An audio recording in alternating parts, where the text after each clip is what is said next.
Okay, so the dev diary has been released. We've seen the first video on that.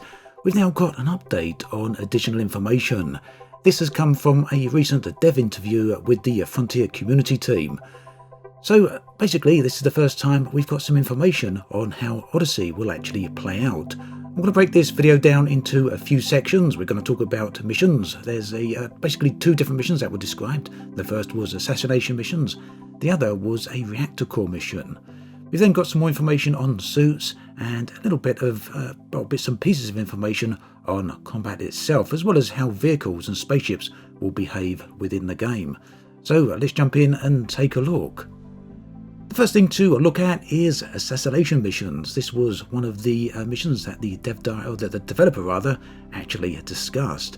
Now, in an assassination mission, you will need to attack or kill a target that is located within a settlement.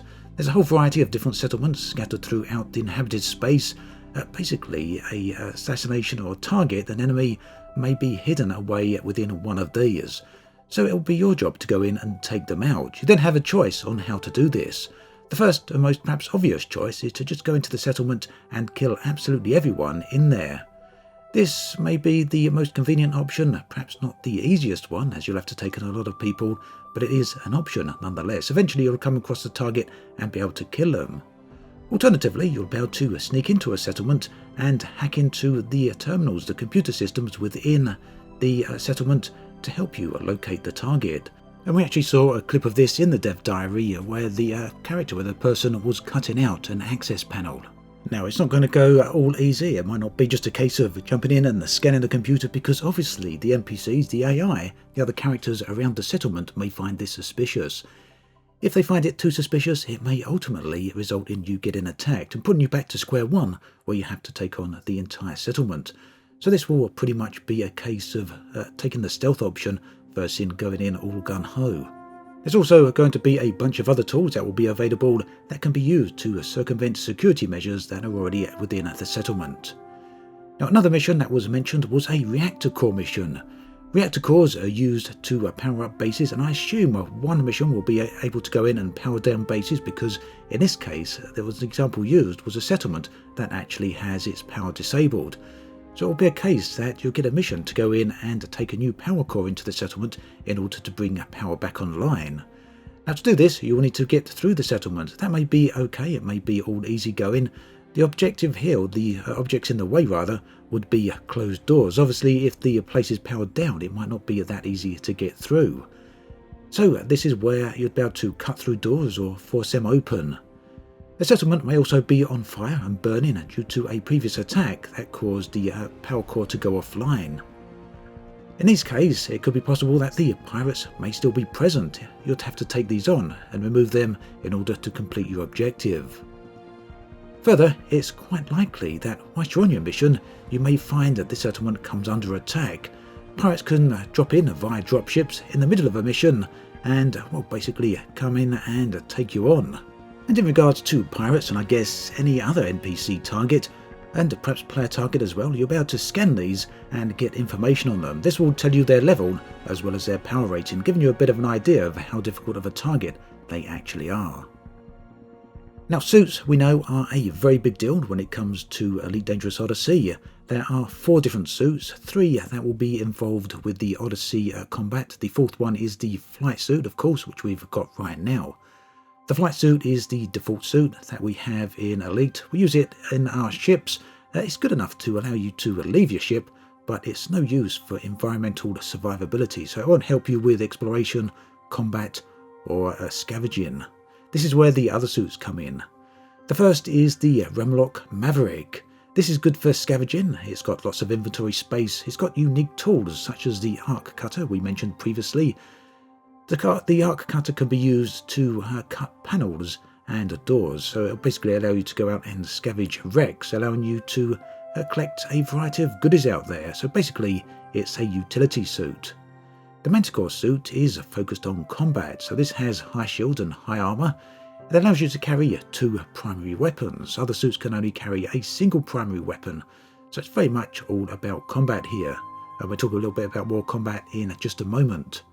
And then there's the Exploration Suit. This one is geared for survivability out in the wilderness. So I guess it'll have more oxygen and more power, but perhaps be weaker in terms of combat. Now, talking about combat, as we learnt in the dev diary, there are 3 different types of damage: plasma, laser, and kinetic. Plasma projectiles are slower than lasers, so these are perhaps a little bit more difficult to use, as you'll need to lead your target quite considerably, making them perhaps easier to evade as well, but I suspect if you're hit with them, then the damage will be pretty significant. Now, plasma projectiles and lasers are used to attack shields, so when someone's got their shield up, if an SRV's got its shield up, or indeed if you want to try and take down the shields on a ship, then energy weapons are the ones that you want to take with you and use. Once the shields are dropped, you will need to switch to kinetic weapons, and this is where the Manticore combat suit will come in, as they allow you to carry 2 primary weapons, allowing you to switch between energy and kinetic weapons. So essentially it's the only suit that's going to be particularly valid when it comes to combat. So the kinetic weapons will be used against armour, allowing you to finally take down your target. There's also additional weapons. These would be grenades. Grenades come in 3 different forms. There's explosive grenades, self-explanatory, EMP grenades, which are also good against ships and SRVs. These help take down shields. And there's a defense generator grenade, which gives you a short period of very high defense. Interestingly, SRVs can be taken and used in combat zones. In the dev diary, there's one little section where you can see a burnt out and destroyed SRV. It will be possible to take on SRVs then, but I suspect a single lone player on foot won't be able to take down an SRV on their own. It might take a few people in order to do that. Now, talking of destroying vehicles, taking on ships will also be a possibility. In the live stream, Frontier specifically cited a Sidewinder. If it's down on the ground and powered down, players will basically be able to destroy it in around about 30 seconds. That's if it's defenceless. So it seems a little bit on the quick side. After all, the Sidewinder isn't a particularly small vehicle. It might be the smallest of ships, but it's still at least the size of a tank. And we know these are very, very robust ships. Now, weapon customization. As people have guessed, this is going to be a big deal. Engineers will be used to improve weapons.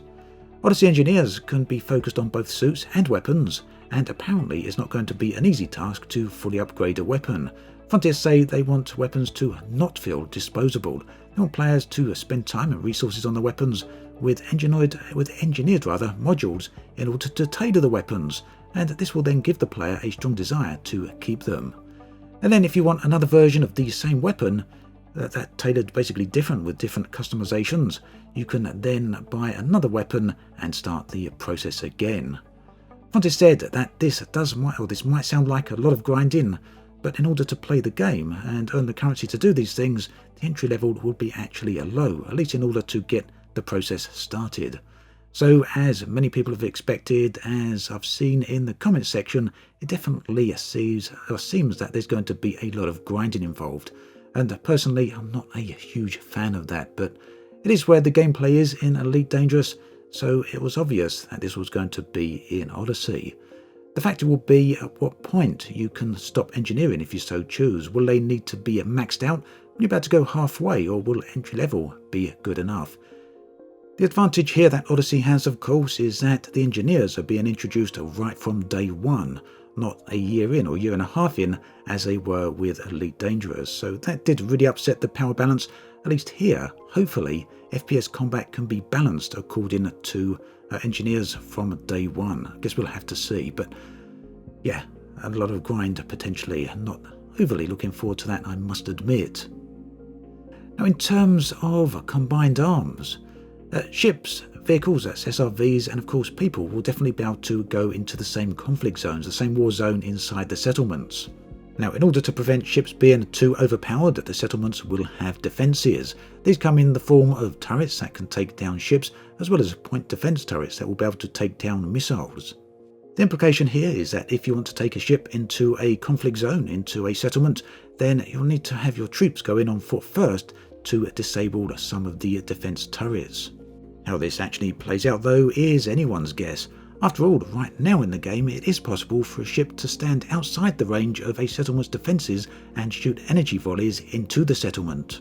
Balancing vehicles with ships and people on foot then is never and was never going to be an easy thing.